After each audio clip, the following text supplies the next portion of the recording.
Hello dear students, today we will start with the next session of our lesson materials, metals and non-metals. Let first remind what we have learned in this lesson from the starting. Okay, what are metals, what are non-metals, ठीक है ना? What are elements? Elements are the substances or the materials which are made up of only one kind of atom. Elements are classified into two types, metals and non-metals. Another thing we learn is the metalloids. What are metalloids?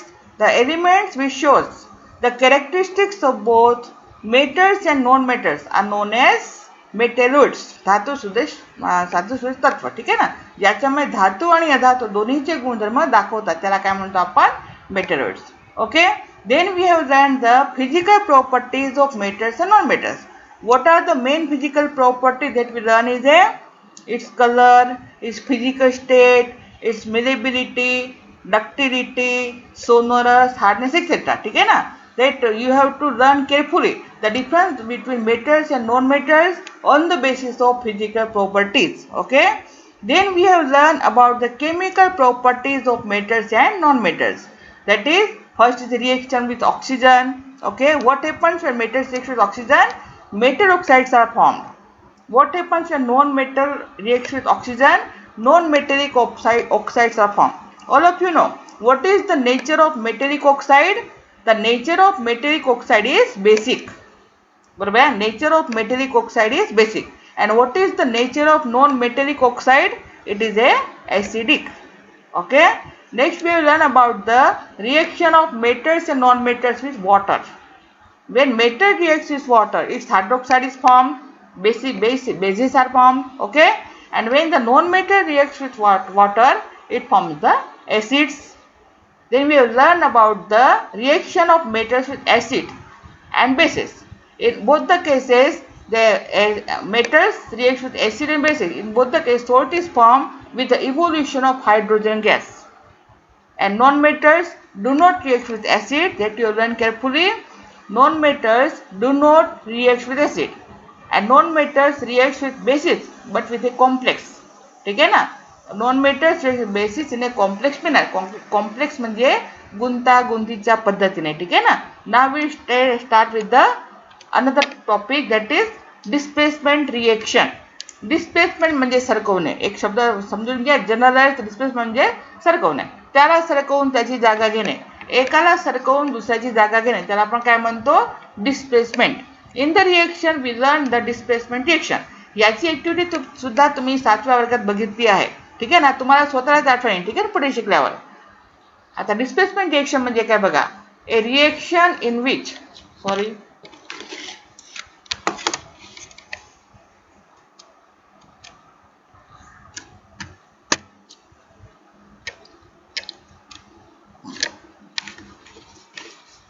a reaction in which a part of reactant is replaced by the another reactant.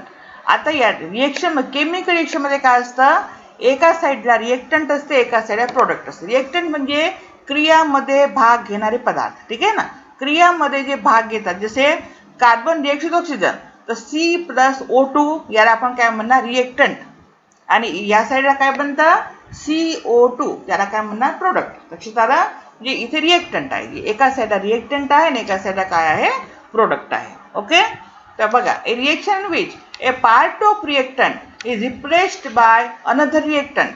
या reaction मध्ये एका reactant आहे ते replace होतं, ठीक आहे ना? Part of reactant म्हणजे रिएक्टंटचा एक भाग रिप्लेस होऊन त्याची जागा दुसरा घेतो. लक्षात आलं? जे एका रिएक्टंट मधला एक पार्ट आहे तो रिप्लेस होऊन दुसरा पार्ट घेतो, ठीक आहे ना? त्याला आपण काय म्हणू? Displacement reaction. तुम्ही एक्झाम्पल शिकल्यावर तुम्हाला चांगलं लक्षात येईल, ठीक आहे ना? व्यवस्थित वाचून घ्या पुन्हा. ए reaction in which A part of reactant is replaced by another reactant in case of metals. more reactive metal can displace a less reactive metal, but a less reactive metal cannot displace more reactive metal. This is the याचा अर्थ समजून घ्या. जे धातू जास्त क्रियाशील आहे, जी धातू जास्त क्रियाशील आहे ते रिएक्शन मधून कमी क्रियाशील धातूला सरकवून त्याची जागा घेते. एवढं समजलं सगळ्यांना? ठीक आहे ना. तर धातूमध्ये काय होतं, जास्त क्रियाशील धातू कमी क्रियाशील धातूला सोल्युशन मधून सरकवून त्याची जागा घेते. समजलं का ना point? It is A displacement reaction. पुन्हा वाचून घ्या. मोर रिएक्टिव्ह मेटल म्हणजे जास्त क्रियाशील धातू. मोर रिएक्टिव्ह मेटल म्हणजे काय होतं, जास्त क्रियाशील धातू can displace less reactive metal. ठीक आहे ना, ते कमी क्रियाशील धातूला सरकवून देते. लक्षात असं का ना point? But A less reactive metal जे कमी क्रियाशील धातू can not displace more reactive metal. कमी क्रियाशील धातू जास्त क्रियाशील धातूला सरकवू शकत नाही. याला काय म्हणतात, डिस्प्लेसमेंट रिएक्शन. बघा हे एक रिएक्टिव्हिटी सिरीज मी दिलेली आहे. ठीक आहे ना, पण तुम्हाला 8व्या वर्गात पाठ करायची गरज नाही. फक्त मी सांगते ते 2-3 पॉईंट बरोबर लक्ष द्या. Which is the least reactive metal. ठीक आहे ना, तर आपण वरून बघू. Sorry, which is the most reactive metal. तर काय देणार, potassium. In the reactivity series the most reactive metal, काय म्हटलं तुम्हाला, मोस्ट रिएक्टिव्ह मेटल कोण आहे, पोटॅशियम. सर्वात जास्त क्रियाशील धातू कोणती, व्यवस्थित आहे का? सर्वात जास्त क्रियाशील धातू कोणती? धातू खूप सारे आहेत ना, तर सर्वात क्रियाशील कोण आहे, पोटॅशियम. बघा हे potassium. Potassium potassium is the most reactive metal. आता सर्वात कमी क्रियाशील कोणती आहे? ठीक आहे ना, बघा जुन्या पुस्तकामध्ये गोल्ड होतं. ठीक आहे ना, तर याच्यामध्ये पण गोल्ड चालू होतं, पण मी दुसरा एक लिहिला प्लॅटिनम. ठीक आहे ना, तर सर्वात कमी क्रियाशील धातू कोणती आहे? तर सुरुवातीला गोल्ड होतं, पण आता प्लॅटिनम झालाय. ठीक आहे ना, आता ते तुम्ही हायर क्लासेसमध्ये, ठीक आहे ना, आता तुम्हाला गरज नाही. ओके, पण ते 2 शब्द लक्षात घ्या बरोबर. सर्वात जास्त क्रियाशील आहे ती पोटॅशियम आहे आणि सर्वात कमी क्रियाशील आहे. जर ऑप्शन दिलेले असेल त्याच्यामध्ये गोल्ड आणि प्लॅटिनम दोन्ही असेल तर प्लॅटिनम उत्तर लिहायचं. लक्षात आलं? पण जर प्लॅटिनम दिलंच नसेल तर सगळ्यात कमी क्रियाशील कोण आहे, गोल्ड. ते सगळ्यात कमी क्रियाशील असल्यामुळे आपण त्याला कशामध्ये मोजायचं सांगा, आठवण करा. त्याला काय म्हणतो आपण, ज्या धातूची क्रिया हवा आणि पाण्यासोबत होत नाही त्या धातूला आपण काय म्हटलं सांगा, आठवण करा शब्द, नोबल मेटल. ठीक आहे ना, Nobel metal. Why it is a noble metal? Because they are always pure, they are always shining. लक्षात असं का ना पॉईंट? कारण की त्याची क्रिया हवा आणि पाण्यासोबत होत नाही. They are non reactive with air and water, therefore they are as it is, therefore they are known as a noble metal. तर नोबल मेटलचे एक्झाम्पल आठवण करा, काय सांगितलं होतं आपण, गोल्ड अँड प्लॅटिनम. गोल्ड आणि प्लॅटिनमची ज्वेलरी तुम्ही किती दिवस तुम्ही ठेवा, किती वर्ष ठेवा, दिवस कशाला, वर्षानुवर्ष ठेवा, तरी पण ती तशीच राहते. कारण की त्याची क्रिया हवा आणि पाण्यासोबत होत नाही. म्हणून त्याला काय म्हणतात, नोबल मेटल. समजलं का ना point? What are noble metal? आठवण करून घ्या व्यवस्थित. The metals which are non reactive, they are not react with air and water, they will be as it is for a long time and they are known as a noble metal. For example, this is a gold and platinum. आपला arrow पटकन दिसत नाही, gold and platinum. लक्षात आलं? तर तुम्हाला पूर्ण पाठ करायची गरज नाही. या पाठमध्ये तुम्हाला काय शिकायचं, 3 मेटल लक्ष द्या बरोबर. बघा समजून घ्या, इथूनच समजून सांगते. ठीक आहे ना, एरोकडे लक्ष द्या. बस इथे आपल्याला झिंक आहे आपल्या अभ्यासामध्ये, लक्ष द्या. Zinc, what is the symbol of zinc, Zn. दुसरा आहे iron, what is the symbol of iron, Fe. आणि तिसरं अभ्यास आता आहे ते कॉपर. कॉपर काय आहे, Cu. तुम्हाला हे 3 व्यवस्थित लक्ष द्यायचे आहे, कारण की तुमच्या ऍक्टिव्हिटीमध्ये ते 3 आहे आणि एक्झाममध्ये पण तेवढेच येतील. खूप जास्त येत नाही. एक्झाम आपल्या सिलेबसच्या वर जाऊ नका, काही हर एक लेवलला तुम्हाला नेहमी शिकता येतं. हे सगळं तुम्हाला 9वी 10वीत आहेच. हे पूर्ण टेबल तुम्हाला पुढे पुढे आहे. ठीक आहे ना, तर सध्या आपल्याला आवश्यकता आहे तेवढंच लक्ष द्या बरोबर. ओके, सर्वात जास्त क्रियाशील धातू, सर्वात कमी क्रियाशील धातू. ठीक आहे ना, सर्वात कमी प्लॅटिनम आहे. ठीक आहे ना, पण जर ऑप्शनमध्ये प्लॅटिनम नसेल तर गोल्ड आहे. ठीक आहे ना, कारण की काही काही पुस्तकात प्लॅटिनम दिलेलं नाही. ओके, मग आपल्याला सध्या आठवीत काय पाहायचं आहे, झिंक, आयरन आणि कॉपर डिस्प्लेसमेंट रिएक्शनच्या ऍक्टिव्हिटीमध्ये. आता मला तुम्ही इथून सांगा कोण जास्त रिएक्टिव्ह आहे, झिंक, आयरन आणि कॉपर पेक्षा. कॉपरमध्ये झिंक, आयरन आणि कॉपरमध्ये जास्त रिएक्टिव्ह कोण आहे? तुम्ही तिथे उत्तर द्या, तिथे घेऊन कोण जास्त आहे, झिंक. बरोबर आहे ना, काय रिएक्टिव्हिटी सिरीज कशी आहे, डिक्रीजिंग ऑर्डरमध्ये आहे. पोटॅशियम सगळ्यात जास्त क्रियाशील, त्याच्यापेक्षा कमी सोडियम, त्याच्यापेक्षा कमी कॅल्शियम. बरोबर समजलं का ना पॉईंट? डिक्रीजिंग ऑर्डर आहे ना. सर्वात जास्त कोण आहे, पोटॅशियम क्रियाशील आहे. पोटॅशियम पेक्षा थोडं कमी कोण आहे, sodium.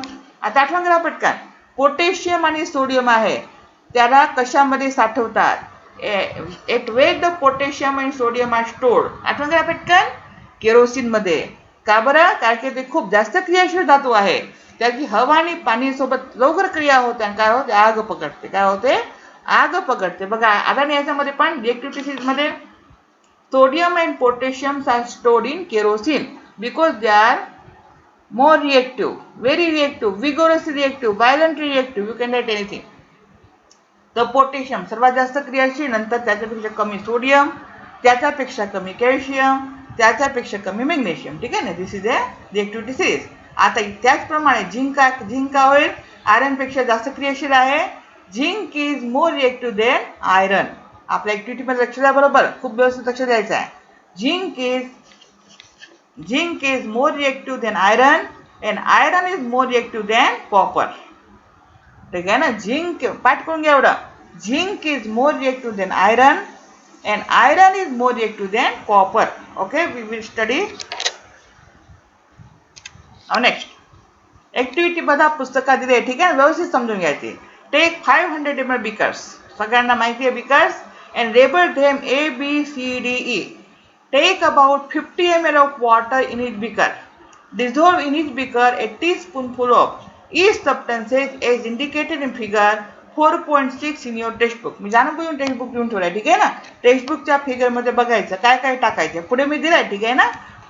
Keep the beakers undisturb for some time. काही वेळपर्यंत बीकर तशीच ठेवायची आहे. Record your observations in your notebook. एवढं समजून घ्या पहिले. काय सांगितलं आहे? 5 बीकर घ्या. त्याला लेबल करा A, B, C, D, E. आता 5ही बीकर मध्ये काय करायचे? पाणी घ्यायचे. किती पाणी घ्यायचे आहे? 50 ml पाणी घ्या. नंतर तुम्हाला पुस्तकात दिलेलं आहे तुम्हाला काय काय टाकायचं. एक एक चम्मच टाकून ठेवा. ओके. आणि नंतर त्याला तसंच ठेवायचं. बघा ऍक्टिव्हिटी आपण केलेली आहे तुम्हाला आता आठवण येईल. ठीक आहे ना. मग थोडा वेळ तसंच ठेवा. थोडा वेळ म्हणजे 4-5 तास, 1-2 दिवस. ठीक आहे ना. It depends on. आणि नंतर तुम्ही बघा काय झालं. ओके. आता बघा तुम्हाला आठवण तुम्ही ऍक्टिव्हिटी केलेली आहे. इथे बघा. इथे मी जाणून बुजून लिहिला double. Remember that Cu is Cu म्हणजे copper is less reactive than Fe म्हणजे iron and it is less reactive than zinc. पहा इथे मी जाणून बुजून लिहून ठेवलं आहे. Copper is less reactive than iron and iron is less reactive than zinc. बस हे 3 तुम्ही चुकायचं नाही. एवढं लक्षात आलं की पुढची ऍक्टिव्हिटी तुम्हाला पाठ झाली. ही ऍक्टिव्हिटी 5 मार्काची येते. 2 वर्ष आधी आलेली होती. लक्ष द्या. ठीक आहे ना. आपल्या सगळ्या स्टुडंट एकदम करेक्ट 5 मार्क घेतले होते. तुम्ही पण समजून घ्या व्यवस्थित. भले ऑनलाईन आपण शिकतो. आता बीकर ए मध्ये बघा काय घेतलंय. कॉपर सल्फेट आणि झिंक ग्रॅन्युल. कॉपर या बीकर मध्ये आपण पहिले 50 ml पाणी घेतलं. कॉपर सल्फेट सगळ्यांनी पाहिलंय की नाही? आता आठवण आली की नाही सगळ्यांना? आपण ब्लू कलरचं सोल्युशन बनवलं होतं. कॉपर सल्फेटचा पावडर टाकला होता. त्याच्यामध्ये पाणी टाकलं होतं. त्याला हलवलं होतं. बरोबर आहे ना. तर ब्लू कलरचं सोल्युशन बनलं होतं. आता आठवलं की नाही काय टाकलं होतं? मग आठवण करा काय टाकलं होतं आपण? लोखंडचे तुकडे टाकले होते. बरोबर आहे ना. लोखंडच्या खिळ्यासारखं टाकलं होतं. आणि मग सगळ्यांनी बघितलं होतं काय झालं होतं. त्या लोखंडावर कॉपरचं डिपोजिशन झालं होतं. जे लोखंडावर कॉपर चिपकलं होतं. आता आठवलं सगळ्यांना? सर्वांनी ऍक्टिव्हिटी तुम्ही स्वतः केलेली आहे. ओके. आपण सगळ्या वर्गात दाखवली ऍक्टिव्हिटी. बघा copper sulphate plus zinc granule. आता मला तुम्ही हे सांगा कोण जास्त रिएक्टिव्ह आहे? कॉपर जास्त रिएक्टिव्ह आहे की झिंक? सांगा पटकन. झिंक आहे ते जास्त रिएक्टिव्ह आहे कॉपर पेक्षा. म्हणून सरकवेल की नाही? झिंक कॉपरला सरकवू शकते. Zinc can replace copper. बघा ए मध्ये आपण एवढं घेतो. ठीक आहे. बघा इथे काय सांगितलंय. Copper zinc. झिंकने कॉपरला सरकवलं आणि कॉपरची जागा घेतली. पहिले काय होतं? कॉपर सल्फेट होतं. पहिले काय होतं? कॉपर सल्फेट होतं. तर झिंक आहे ती जास्त क्रियाशील आहे. तर झिंकने काय केलं? कॉपरला सरकवून दिलं. काय बनलं? Zinc sulphate. काय बनलं? Zinc sulphate that is ZnSO4. पुढे पाहू आहे ना दिलाय पुढे. समजलं का ना पॉईंट? इथे क्रिया झाली. ए मध्ये रासायनिक क्रिया झाली आहे. का बरं झाली? कारण की झिंक आहे त्यांनी कॉपरला सरकवलं. कारण की झिंक आहे ते कॉपरपेक्षा जास्त क्रियाशील आहे. In the beaker we have added copper sulphate and zinc granule. Okay. Copper sulphate solution plus zinc granule. झिंकचे तुकडे टाकले. ठीक आहे ना. Here the zinc is more reactive than copper. Therefore, zinc can replace or displace copper from the copper sulfate solution. Means zinc can take the place of copper and zinc sulfate is formed and solution becomes colorless. Solution कसा होऊन जातो? Colourless होऊन जातो. पहिले blue कलरचं solution होतं, आता हे सोल्युशन कसं झालं आहे, कलरलेस झालं. सगळ्यांना लक्षात आलं असेल. आता बीकर बी समजून घ्या, मग पुढे आपण लिहिलंय सगळं, ठीक आहे ना. बीकर बी मध्ये पण कॉपर सल्फेट घेतलं आपण, म्हणजे पाणी घेतलं, त्याच्यामध्ये कॉपर सल्फेटचा पावडर टाकला, त्याला शेक केलं म्हणजे हलवून घेतलं. ते कोणतं सोल्युशन झालं, कॉपर सल्फेट ब्लू कलरचं सोल्युशन तयार झालं. ओके. आता त्याच्यामध्ये आपण आयरन नेट टाकले, हे ऍक्टिव्हिटी आपण केली आहे, आठवण आली आहे तुम्हाला सगळ्यांना. तुम्ही सांगलं होतं लोखंडचं ते निवडून, ठीक आहे ना. मग आयरन नेट टाकलं, मग आपण त्याला नेक्स्ट पिरियडला बघितलं होतं दुसऱ्या दिवशी, तर त्याच्यावर पूर्ण तांबं चिपकून गेलं होतं. आता आठवण आली सगळ्यांना. तर आता तांब बघा, आयरन कसं आहे, iron is a more reactive than copper.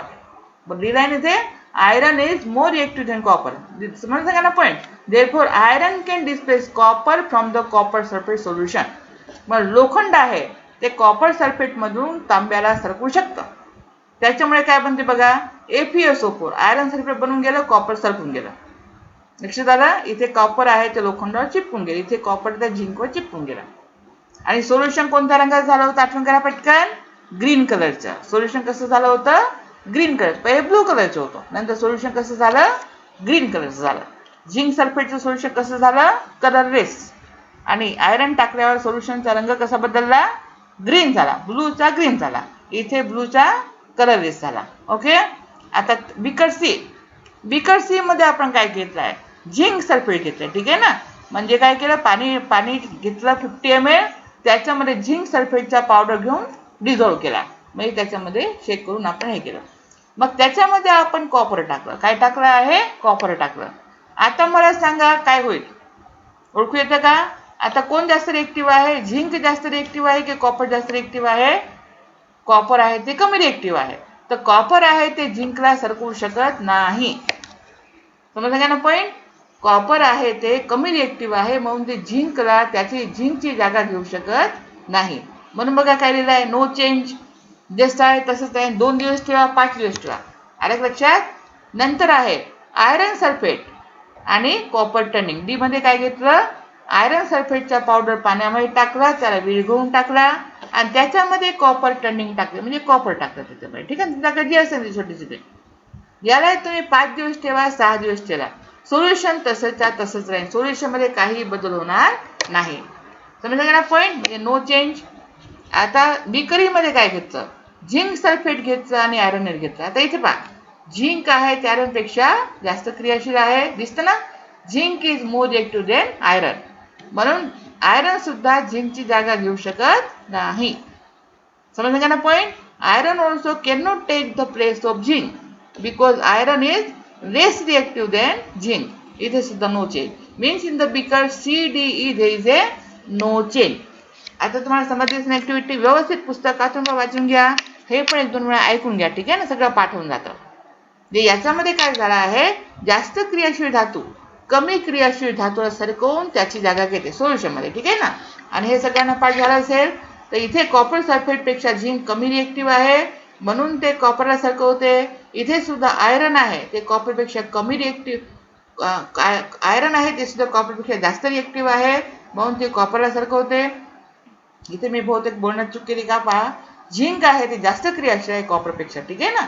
इथे आयरन आहे ते जास्त क्रियाशील आहे कॉपर पेक्षा, इथे कॉपर आहे ते कमी क्रियाशील आहे झिंक पेक्षा, इथे कॉपर आहे ते कमी क्रियाशील आहे आयरन पेक्षा, इथे आयरन आहे ते कमी क्रियाशील आहे झिंक पेक्षा, ठीक आहे ना. म्हणून इथे तुम्हाला रिएक्शन समजेल. आता पुढे बघू आपण, अजून एक वेळा बघू, तुम्हाला लक्षात येईल, ठीक आहे ना. बघा इथे इन बिकर ए, आता इथे मी लिहून दिला एक पॉईंट, ठीक आहे ना. In beaker A zinc replaces copper. बरोबर आहे ना. बिकर ए मध्ये काय झालं, झिंकनी कॉपरला सरकवून दिलं from A copper sulphate solution. That is where the blue color of copper sulfate changes to colorless and powdery red mass of copper is deposited at the bottom of the beaker. The reaction can be represented as, बघा reaction, CuSO4 म्हणजे copper sulphate, कोणता कसा रंग होता, blue होता. आता आपण त्याच्यामध्ये झिंक टाकलं, काय बनून गेलं, झिंक सल्फेट प्लस कॉपर, ठीक आहे ना. कॉपर आहे ते खाली बसून गेलं. आता सगळ्यांना पाठवून दे, हे वाचून घ्यायचे तुम्हाला, ठीक आहे ना. नंतर इन बिकर बी, इथे आपण ऍक्टिव्हिटी केलेली आहे. Iron displaces copper from it solution. Iron आहे ते कॉपरला सरकवून देते. That is where blue color of copper sulfate changes to the green color of ferrous sulfate. Blue colour पासून कोणतं ग्रीन कलर होऊन जाईल. पहा copper sulphate plus iron it forms ferrous sulphate plus copper. Activity आपण केली होती बेटा. नाव in beaker C D and E no change in colour. C D A मध्ये काय चेंज होत नाही कारण की ते जास्त कमी क्रियाशील धातू होती म्हणून. Heat observed. This indicates that the metals are unable to displace the other metal from its solution. म्हणजे मेटल्स फक्त आपल्यापेक्षा कमी क्रियाशील धातूला सरकवू शकतात. जास्त क्रियाशील धातू सॉरी फार डबल आपण बोलण्यात चुकणार नाही ठीक आहे ना.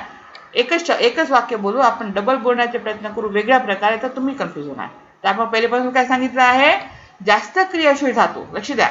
जास्त क्रियाशील धातू काय करते कमी क्रियाशील धातूला सोल्युशन मधून सरकवते. हे सेंटेन्स व्यवस्थित घ्यायचे ना वेगळ्या प्रकारे सांगायचं कन्फ्युज होईल. आता पुन्हा मी हेच लिहिलंय बघा. Remember that copper is less reactive than iron and iron is less reactive than zinc. Example copper sulphate plus zinc granule it form zinc sulphate plus copper. बघा इथे मी जाणून लिहून दिलाय तुम्हाला म्हणजे तुम्हाला आन्सर्स कसे लिहायचे आहे. Why this happens because zinc is more reactive than copper. लक्षात आलं. Zinc is more reactive than copper hence zinc displace copper from its solution. बघा उत्तर एकच टाइम पाहिजे पण एक्झॅक्ट पाहिजे असते. कधी कधी काही विद्यार्थी खूप मोठं उत्तर येतात पण हे वाक्य आलं नाही की त्यांना 0 मार्क येतो. लक्षात आलं. एक्झाम मध्ये काय आता can zinc displace copper from the copper sulphate solution explain. तर एवढंच लिहायचं. Yes zinc can displace copper from the copper sulphate solution because zinc is more reactive than the copper. बस एवढं झालं की 2 मार्काचे असेल तर 2 मार्क पूर्ण मिळतात. 3 मार्काचे असेल 3 मार्क पूर्ण मिळतात. कारण की मेन उत्तर तुम्हाला लिहिता आलं पाहिजे. आता second copper sulphate plus iron आपलं एरोस हरवून जाते. कॉपर सल्फेट प्लस आयरन ठीक आहे ना. आता आयरन सल्फेट प्लस कॉपर बनतं. आता इथे पण काय लिहिणार अशीच लिहायचं ठीक आहे ना. Iron is more reactive than copper. काय लिहिणार इथे खाली iron is more reactive than copper therefore iron can displace copper from its solution. आलं लक्षात. अँड कलर चेंजेस टू इथे कोणता कलर ते ग्रीन आहे इथे आहे ते कलरलेस होतं. तर मागे लिहिलंय बेटा डबल नाही ठीक आहे ना. समजलं सगळ्यांना. आता बघा मी जाणून बोलतो एक एक्झाम्पल लिहिलं ठीक. इथे पण तसंच लिहायचं फक्त शब्द बदलवायचे. आता third zinc sulphate plus copper there is no reaction. Why there is no reaction as copper is less reactive than zinc. लक्षात आलं. As copper is less reactive than zinc. Hence it cannot displace zinc from its solution. Copper आहे ते zinc पेक्षा कमी क्रियाशील आहे म्हणून ते झिंकला सोल्युशन मधून सरकवू शकत नाही. लक्षात आलं. Hence no reaction. Now iron sulfate plus copper. बघा हे वाक्य मी डबल लिहिलेलं आहे ठीक आहे ना. इथे काय लिहिणार because copper is less reactive than iron ठीक आहे ना. Copper is less reactive than इथे काय झिंकच्या जागेवर काय लिहिणार आयरन लिहिणार. Hence it cannot displace iron from it solution. झिंकच्या जागेवर आयरन लिहायचं ठीक आहे ना. नाव zinc sulphate plus iron. Iron is less reactive than zinc. इथे काय लिहिणार iron is less reactive than zinc. Hence iron can not displace zinc from it solution. ठीक आहे ना. समजलं ना. पण मी एक वाक्य म्हणजे उत्तरमध्ये वाक्य कसं लिहायचं आहे ते मी तुम्हाला इथे लिहून दिलेलं आहे. आता सगळ्यांना समजलं असेल व्यवस्थित. याच्यामध्ये काही कन्फ्यूज करायचं नाही.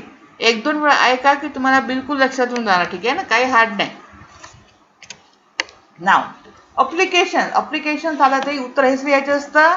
युजेस आला ते उत्तर हेच आहे ना. कधी शब्दामध्ये कन्फ्यूज करायचं नाही. Write the applications of metals कधी कधी येतं write uses of metals you have to write this one only. आता हे मी जस्ट नॉर्मली लिहिले आहे ठीक आहे ना. पण तुम्ही खूप जास्त लिहू शकता. मी एक म्हणून तुम्हाला एक क्वेश्चन दिला आहे तसा ठीक आहे ना. Metals are generally used in making machines सगळ्यांना माहिती आहे. ऑटोमोबाईल्स म्हणजे व्हेकल सगळ्यांना माहिती. एरोप्लेन कार्स एक्सेट्रा म्हणजे मेटल्सचा उपयोग खूप ठिकाणी होतो. तुम्ही खूप जास्त लिहू शकता ठीक आहे ना.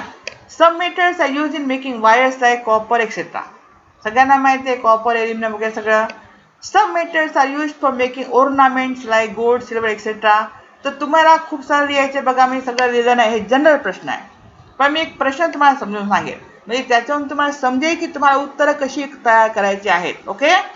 एक प्रश्न मी जनरल विचारला आहे. You can take the help of your parents also. Why gold is use for making jewellery. आता सगळी आठवण करा. गोल्ड आहे ती उमदा वायू आहे ठीक आहे ना. फिजिकल प्रॉपर्टीवरून तुम्हाला याचे उत्तर द्यावं लागेल.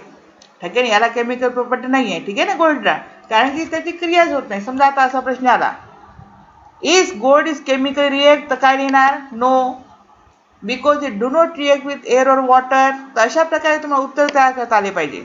Okay, now why gold is use to make jewellery. आता फिजिकल प्रॉपर्टी आपण शिकलो आहे, ठीक आहे ना, सांगा पटापट. Gold has a shiny appearance, it has a yellow colour, ते सगळं नॉर्मल आहे, ते नाही लिहायचं जास्त. मेन काय लिहायचं? Gold is malleable. मिलेबल म्हणजे it can be make into the thin sheet. आपल्याला गोल्डची ज्वेलरी बनवण्यासाठी पहिले बारीक बारीक अशी तयार करावी लागेल की नाही, बरोबर आहे ना. नंतर काय लिहिणार? Gold is ductile. डक्टाईल म्हणजे त्याचे तार निघू शकतात, बरोबर आहे ना, सोन्याचे बारीक बारीक तार काढावे लागतील.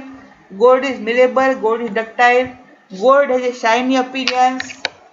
लक्षात आलं? It do not react with air in water, it is a long life. अशा प्रकारे तुम्हाला जितके लिहिता आणि जितके तुम्हाला बरोबर लेखीन पाहिजे तेच लिहायचे. असं नाही लिहून ठेवायचं की गोल्ड इज सोनोरस. जे आपण लिहायचे आपण ज्वेलरीसाठी यूज करायचं, कशासाठी यूज करायचं? आपण ज्वेलरीसाठी, म्हणून आपण ते लिहायची गरज नाही की it is a good conductor of heat and electricity. लक्ष द्या, बरोबर. म्हणजे उत्तरला काय पाहिजे? गोल्डला ज्वेलरीसाठी का उपयोगात आणतात, तर ज्वेलरी कशी पाहिजे? चमकणारी पाहिजे, म्हणून रस्टर आहे ते लिहायचं, गोल्ड इज अ रस्टर्स. दुसरं, त्याचे असे बारीक बारीक पत्रे झाले पाहिजे, जसं दाखवते मी तुम्हाला, ठीक आहे ना. अशा प्रकारचं बनवता आलं पाहिजे, बरोबर आहे ना, दिसतंय सगळ्यांना. अशा प्रकारचं बनलं पाहिजे. म्हणजे कोणती प्रॉपर्टी पाहिजे? मिलेबल, गोल्ड इज मिलेबल. दुसरे असे तारे निघाले पाहिजे बारीक बारीक, म्हणजे गोल्ड इज ए डक्टाईल, ठीक आहे ना. Therefore gold is use to make jewellery. समजलं असेल सगळ्यांना. आता मी तुम्हाला जनरल प्रश्न विचारते, why iron is use to make machinery. सांगा पटकन. Because iron is a not expensive, स्वस्त आहे ना. Iron is a cheap, it is a hard, ठीक आहे ना. It is also long lasting, it is a malleable, it is a ductile. लक्षात आलं? अशा प्रकारे तुम्हाला 5-6 वाक्य लिहिता आले पाहिजे. समजलं? वाय, आता इथे बघा, why copper is use to make wire. What we write? इथे आपण लिहिलंय ना, मेकिंग फॉर वायर. कॉपरला वायर बनवण्यासाठी, कॉपर आहे त्याचे वायर का बनवतात? इलेक्ट्रिकचे वायर. तर काय लिहिणार? Number 1, copper is a wire बनवायचे आहे. कोणती ऍक्टिव्हिटी, कोणती प्रॉपर्टी नाही याच्यामध्ये? कॉपरचे वायर बनवण्यासाठी कोणती प्रॉपर्टी पाहिजे? Ductile. Copper is a ductile. Copper has a property of ductility. आणि आपल्याला कशासाठी बनवायचे? इलेक्ट्रिसिटीसाठी, ठीक आहे ना. तर काय लिहिणार पुढे? सांगा पटकन, आठवण करा, काय लिहू शकता अजून? Because copper is a ductile and it is a good conductor of heat and electricity. बस एवढंच पाहिजे, खूप जास्त नाही. याला ज्वेलरीसाठी आपण उपयोग म्हटलं असतं तर चमकते म्हणायचं. पण आता आपण कशासाठी उपयोग केला आहे? ते वायर बनवण्यासाठी.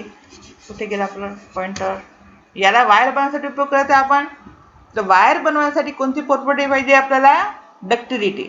दुसरं, आपल्याला इलेक्ट्रिसिटीसाठी यूज करायचे, काय पाहिजे? Good conductor of heat and electricity. लक्षात ठेवा सगळ्यांना पॉइंट. अशा प्रकारे ज्या धातूचे कधी कधी येते एक्झाम मध्ये, why copper wire use to make the electricity wire, ठीक आहे ना. Why aluminium is use for packaging food material. Why gold is use to making jewellery. Why iron is use for making machinery, etcetera etcetera. तर अशा प्रकारची प्रश्न आले तर तुम्हाला अशी वाचलेली पण नसतात, तर तुम्हाला पाठ समजला की बरोबर तुम्हाला फिजिकल प्रॉपर्टीजकडे जायचं. Why the bell in the temples made up of metal. सांगा पटकन. आपला मंदिरात जाता तुम्ही लोक, ते बेल आहे ते कशाचे असते? मेटलचे असते. का बरं मेटलचे? सांगा पटकन. Because metal is malleable. Malleable करा लागेल. दुसरं, इट इज ए सोनोरस. आवाज कळतो ना घंटीचा आपला असा, it is a sonorous. Therefore bell in temple is made up of metal.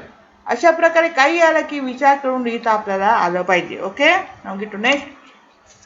Applications of non metal. आता नॉन मेटलचे उपयोग, ठीक आहे ना, सगळ्यांनी व्यवस्थित पाठ करायचे, ठीक आहे ना. Non metal is essential for our life which all living being inhale during breathing. Inhale during breathing सगळ्यांना, रेस्पिरेशनचा पार्ट सगळ्यांना माहिती आहे, सगळ्यांनी ऍक्टिव्हिटीज केली आहे. आपण कोणती गॅस आहे, कोणती वायू आहे? इनहेल म्हणजे शरीराच्या अंदर घेतो. कोणती घेतो? ऑक्सिजन. आणि ऑक्सिजन काय आहे? Non metal. Which non metal we inhale during breathing? Oxygen. हे सगळे पाठच करायचे, ठीक आहे ना. युजेस मध्ये आलं तुम्हाला सगळं 1 2 3 4 लिहिता आले पाहिजे. एका मार्काचं आलं समजा, which non metal is use inhale during breathing, तर ऑक्सिजन हे असे एका मार्काचे प्रश्न आले पाहिजे. Now some non-metals are used as fertilizers to enhance the growth of plant. कोणती नॉन मेटल आहे ते ग्रोथ ऑफ प्लांटसाठी पाहिजे? मेन आहे ते नायट्रोजन. मेन कोणती आहे? नायट्रोजन. फॉस्फरस पण आहे, पण आपण एकच लिहिली नायट्रोजन. ठीक आहे ना. तर नॉन मेटल आहे झाडांच्या वाढीसाठी कोणती नॉन मेटल आवश्यक आहे? नायट्रोजन. आपल्याला श्वसनासाठी कोणती नॉन मेटल आवश्यक आहे? Oxygen. Okay. Non metals are use for water purification. पाणी शुद्ध करण्यासाठी कोणतं नॉन मेटल पाहिजे आपल्याला?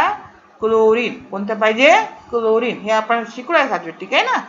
सम non metals are used as a antiseptic. Antiseptic म्हणजे जर्म लावण्यासाठी. पहा कधी कधी तुम्ही पडता, पडल्याबरोबर काय करतो आपण? डेटॉल असं लावून घेतो. जाऊ द्या, डेटॉलची गोष्ट सोडा. आता वारंवार कोविडसाठी काय येतंय? वारंवार हँड वॉशनी हँड धुवा, सॅनिटायझर यूज करा वगैरे वगैरे. त्याच्याने काय करतो आपण? जर्म्सला मारतो. बरोबर आहे ना. आता आपण कुठे हात चावला की काय करतो आपण? जाऊन पटकन हात धुवून टाकतो. सगळ्यांना पडली असेल जरी सुद्धा थोड्या थोड्या गोष्टी हाताला पटकन साबणीने हात धुवायचे. ठीक आहे ना. ही सवय तुम्हाला पडलीच असेल आता, तर का बरं तुम्ही हात धुता सांगा पटकन? तुमचे जर्म्स मारण्यासाठी. ठीक आहे ना. त्यालाच म्हणतात अँटीसेप्टिक. काय म्हणतो आपण? ते अँटीसेप्टिक. लक्षात आलं? तर ते अँटीसेप्टिक म्हणून एक व्हायलेट कलरचं सोल्युशन असतं. कधी आपण लहानपणी पडलो की इथून आपल्याला जखम व्हायची, जखम होणार. ते जखमला आता डेटॉलनी साफ करतात. कशा साफ करतात? डेटॉल, सेव्हलॉन. सगळ्यांना माहिती आहे सगळ्या गोष्टी. तर ते कोणतं आहे? आयोडीन. कोणते नॉन मेटल आहे ते? कुठे गेलं पॉइंटर? आयोडीन आहे का? हे इथे बघा, आयोडीन. समजलं का ना point? Some non metals are used as antiseptic. Antiseptic कोणतं आहे? आयोडीन. त्याचे उपयोग अँटीसेप्टिक म्हणून होतो. Non metal use in crackers. Crackers म्हणजे फटाके. क्रेकर्स म्हणजे काय होते? फटाके. तर फटाक्यामध्ये कोणतं नॉन मेटल वापरतात? सल्फर. पाठ करायचं आहे. फटाक्यामध्ये कोणतं? फायर क्रेकरमध्ये कोणते नॉन मेटलचा उपयोग होतो? सल्फरचा. सगळ्यांना पाठ झाला बा? सांगा पटपट. इनहेलिंगसाठी ऑक्सिजन, झाडांच्या वाढीसाठी नायट्रोजन, पाण्याला शुद्ध करण्यासाठी क्लोरीन, जर्मिसाइड म्हणजे अँटीसेप्टिक म्हणजे आयोडीन, आणि फटाक्यामध्ये कोणतं नॉन मेटल आहे? सल्फर. अशा प्रकारे बरोबर लाईनीने पाठ करा. पुस्तकात पण आहे, आपले व्यवस्थित वाचून घ्यायचं. ठीक आहे ना. एकच आहे सोड. थँक्यू बेटा. Here we have completed our lesson. आशा आहे सगळ्यांना समजलं असेल. व्यवस्थित एक एक सेशन व्यवस्थित केअरफुली वाचायचे, केअरफुली ऐकायचं, आणि आपला पॉईंट पुस्तकाच्या मदतीने पॉईंट सुद्धा काढून बघायचे, म्हणजे आपला अभ्यास होतो. ठीक आहे ना. खूप बघा बेटा, खूप जास्त तुम्ही जितका रेफरन्स तुम्ही जास्त घ्याल तितके तुम्ही कन्फ्यूज होणार. ठीक आहे ना. आपल्या टेक्स्टबुक सगळ्यात जास्त उपयोग टेक्स्टबुकचा करायचा आहे. मी पण टेक्स्टबुकच्या वर बनून जात नाही तुमच्या. लक्ष द्या. त्या टेक्स्टबुकच्या वर गेलं की तुमच्या लेवलच्या वर होऊन जातं. मग जे आपल्या एक्झाममध्ये येईल ते तुम्हाला येणार नाही. लक्षात आलं? तुम्हाला मेन आहे 8वा वर्ग. हे सगळं हाच पाठ तुम्हाला 9वीत पण आहे, पिरियोडिक टेबल वगैरे. पुन्हा 10वीत पण ते जोपर्यंत केमिस्ट्री आहे तोपर्यंत मेटल्स नॉन मेटल्स आहे. लक्ष द्या. जोपर्यंत तुम्ही केमिस्ट्री शिकणार तोपर्यंत मेटल्स नॉन मेटल्सचा पाठ नेहमी आहे. तर हर एक वर्षी थोडं थोडं वाढत राहतं. तर मग आपल्या टेक्स्टबुकमध्ये जितके कॉन्टेंट आहे तितकेच व्यवस्थित करायचे आपल्या लेवलनी. बरोबर. ठीक आहे ना. तितकंच भरपूर होतं आता. ओके. थँक्यू बेटा.